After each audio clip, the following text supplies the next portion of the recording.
അസ്സലാമു അലൈക്കും വറഹ്മത്തുള്ളാഹി വബറകാതുഹു. ബഹുമാനികളെ, പരിശുദ്ധമായ ഈ ഒരു റബീഉൽ അവ്വൽ മാസത്തിൽ നമ്മൾ ചെയ്യുന്ന വളരെ പ്രധാനപ്പെട്ട വലിയൊരു അമലാണ് ഹബീബിന്റെ പേരിൽ മൗലിദ് ഓതുക എന്നുള്ളത്.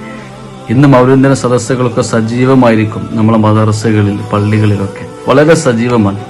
അതിലൊക്കെ നമ്മൾ കഴിവിന്റെ പരമാവധി നമ്മളൊക്കെ പങ്കെടുക്കണം. കാരണം ഹബീബിനെ പറ്റി മദ്ഹ് പാടാനും പറയാനും ഒരു അവസരം കിട്ടാന്നുണ്ട് വലിയ ഒരു തൗഫീഖാണ്. അതെല്ലാവരും അല്ലാഹു തആല അതിനു വേണ്ടി തിരഞ്ഞെടുക്കൂല. അള്ളാഹു വലിയൊരു തൗഫീഖാണ് ഹബീബിനെ പറ്റി മദ്ഹ് പാടാനും പറയാൻ നമുക്ക് കഴിയുക എന്നുള്ളത്.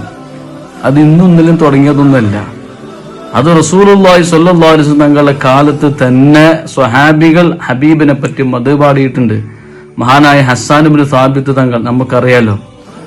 ആ മഹാനവറുകൾ ഹബീബിനെ പറ്റി മദ്ഹ് പാടിയപ്പോ അള്ളാഹുവിന്റെ റസൂൽ അവർക്ക് ദ്വാരന്ന് കൊടുത്തു. വഫീന നബിയുൻ യഅലമു മാ ഫീ ഗദി എന്ന് പറയുന്ന ആ ഒരു പാട്ട് ഹബീബിനെ പറ്റി പാടിയപ്പോ അള്ളാഹുവിന്റെ റസൂലിന് വലിയ ഇഷ്ടമായി, വലിയ സന്തോഷമായി.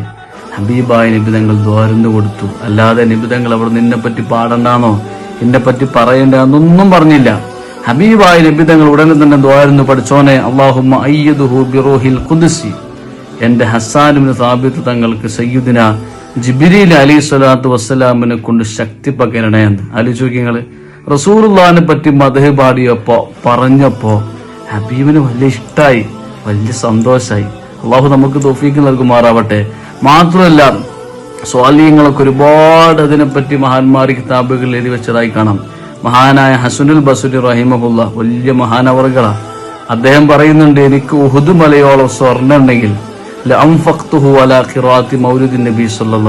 അത് മുഴുവനും ഹബീബിന്റെ പേരിൽ മൗലിദ് ഓതാൻ വേണ്ടി ഞാനത് മുഴുവനും ചെലവഴിക്കുമായിരുന്നു എന്ന് സയ്യിദുന ഹസനുൽ ബസ്രി റഹിമഹുല്ല. അള്ളാഹു നമുക്ക് തൗഫീഖ് നൽകട്ടെ. അതുകൊണ്ട് മുഅ്മിനീങ്ങൾ നമ്മളെ വീടുകളിൽ ഒക്കെ സജീവമായി കൊണ്ട് മൗലിദ് പാരായണം ചെയ്യണം. അത് വലിയ പുണ്യാണ്, വലിയൊരു തൗഫീഖാണ്. നമ്മളെ മക്കളെ ഒക്കെ അതിൽ പരമാവധി അതിലൊക്കെ സംബന്ധിക്കാൻ വേണ്ടി അവരോടൊക്കെ പറയണം. കാരണം അത്ര നന്മകൾ ഒരു കാലത്ത് നമ്മളെ നാടുകളിൽ ഉണ്ടായിരുന്നു.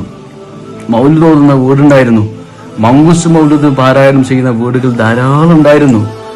വലിയ സന്തോഷവും റാഹത്തും സന്തോഷവും ഒക്കെ അതിന്റെ പിന്നിലുണ്ടായിരുന്നു. ഇന്നതൊക്കെ നമ്മൾ നഷ്ടപ്പെടുത്തി.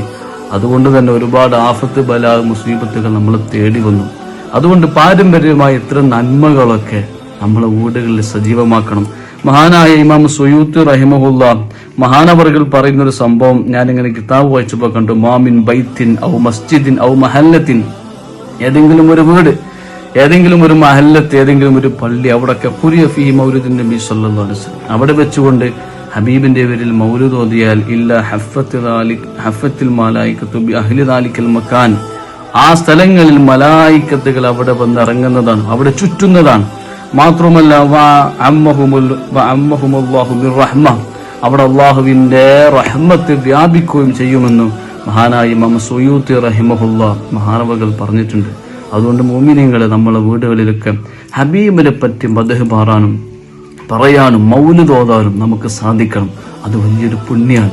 അള്ളാഹു നമുക്ക് തൗഫീഖ് നൽകുമാറാവട്ടെ. ആ ഹബീബിനെ മഹബ്ബത്ത് വെച്ചുകൊണ്ട് ജീവിക്കാൻ അള്ളാഹു നമ്മൾക്കൊക്കെ തൗഫീഖ് നൽകട്ടെ. അസ്സലാമു അലൈക്കും വറഹ്മത്തുള്ളാഹി വബറകാതുഹു.